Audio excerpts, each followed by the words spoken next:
তো হাই বন্ধুরা, ওয়ানপ্লাসের এক্স কো founder curl প্যাচ তিনি ওয়ানপ্লাসকে ছেড়ে নাথিং স্টার্ট করে। আর এখান থেকে আমরা সবার প্রথমে ওয়্যারলেস TWS দেখতে পেয়েছিলাম। তারপর তারা অ্যানাউন্স করে তারা খুব তাড়াতাড়ি একটা নতুন স্মার্টফোন লঞ্চ করতে চলেছে এই নাথিং ব্র্যান্ডের মধ্যে, যেটার নাম হবে নাথিং ফোন 1। ফাইনালি এই মোবাইলটির ইন্ডিয়ার মধ্যে লঞ্চ হবে সামনের মাসের 12 তারিখ। তার আগেই তারা এই মোবাইলটির ফার্স্ট অফিসিয়াল লুক মানে এই মোবাইলটির ডিজাইন রিভিল করে দিয়েছে। এই মোবাইলটি দেখতে কেমন হবে আর এই মোবাইলটির কিছু স্পেসিফিকেশন জানা গেছে। তো আজকের এই ভিডিওর মধ্যে এই মোবাইলটির বিষয়ে কথা বলবো।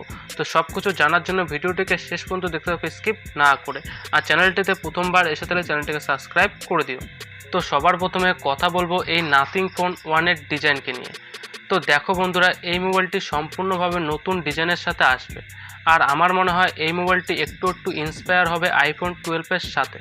তো এই মোবাইলটির পিছন দিক থেকে শুরু করব। যেমনটা তোমরা স্ক্রিনে দেখতে পাচ্ছ, অদ্ভুত টাইপের ডিজাইন, বর্তমান হোয়াইট কালারে অ্যাভেলেবেল, আর হতেও পারে এর মধ্যে আরও অন্যান্য কালার দেখতে পারো। কিন্তু সব থেকে ইন্টারেস্টিং হলো যে এই মোবাইলটির পিছনে সম্পূর্ণ আলাদা লুক দেখতে পাবে, যা নর্মালি আজকের ডেটে কোনো স্মার্টফোনে দেখা যায় না। মানে তোমরা দেখতে পারছো এই মোবাইলটির পিছনে ডুয়াল রিয়ার ক্যামেরা সেটআপ আর সাইডে ফ্ল্যাশ, আর এখানে ছোট স্ক্রু দেখা যাচ্ছে। এর সাথে এই মোবাইলটির মাঝখানে ওয়্যারলেস চার্জিংয়ের জন্য কয়েলও দেখা যাচ্ছে। তার মানে এর মধ্যে ওয়্যারলেস চার্জিংয়ের সাপোর্ট পাবে। আর এর সাথে এই মোবাইলটির মধ্যে সম্পূর্ণভাবে ফ্ল্যাট টাইপ ফ্রেম দেখতে পাবে, যেটা মেটালিক হবে। তো দেখতে হবে এই মোবাইলটি কেমন আসে, কেননা বর্তমান এই মোবাইলটির এক্স্যাক্ট লুক রিভিল হয়নি। তো রিয়ার সাইড তো খুবই ইন্টারেস্টিং হবে, অনেক কিছু নতুন দেখতে পাবো। কিন্তু যদি কথা বলি সামনের দিককে নিয়ে, তো এমনটাই শোনা যাচ্ছে যেটা নাথিং অফিসিয়ালি অ্যানাউন্স করেছে, এর মোবাইলের ডিসপ্লের মধ্যে সিন দেখতে পাবো না। তো দেখা যাক ডিসপ্লে কেমন হয়। আর এই মোবাইলটির ডিসপ্লে সাইজ 6.55 ইঞ্চি হবে, আর এটা 1080p রেজলিউশনওয়ালা ডিসপ্লে হবে, কিন্তু অ্যামোলেড প্যানেল হবে। আর হতেও পারে এর মধ্যে 120 হার্টজের রিফ্রেশ রেট দেখতে পারো, আর নয়তো 90 হার্টজের। আর এখন কথা বলবো এর পারফরমেন্সকে নিয়ে।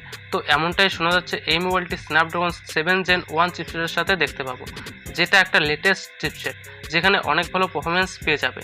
তো এই সব কিছু এই মোবাইলটির ওভারঅল হাইলাইটিং ফিচার, যেগুলো এই মোবাইলটির মধ্যে দেখতে পাবো। তো দেখা যাক এই স্মার্টফোনটি কেমন হয়। আর তোমাদের কি মনে হয় এই মোবাইলটি ইন্টারেস্টিং কিনা? স্পেসিফিকেশন তো ভালো দেখতেই পাবে, কিন্তু কথা হলো যে এই মোবাইলটির প্রাইস কী হবে। এই মোবাইলটি ইন্ডিয়ার মধ্যে 30 থেকে 35 হাজারের মধ্যে দেখতে পাবো। এটা একটা প্রিমিয়াম স্মার্টফোন তো নয়, কিন্তু অনেক ভালো প্রিমিয়ামনেস প্রোভাইড করবে ক্যামেরার মধ্যে, ডিসপ্লের মধ্যে, পারফরমেন্সের মধ্যে। তো দেখা যাক কেমন হয় মোবাইলটা। তো আজকের জন্য এতটুকুই। আশা করি ভিডিওটি ভালো লেগেছে। আর যদি ভিডিওটি ভালো লেগে থাকে তো ভিডিওটিকে অবশ্যই লাইক, কমেন্ট, শেয়ার করে দেবে।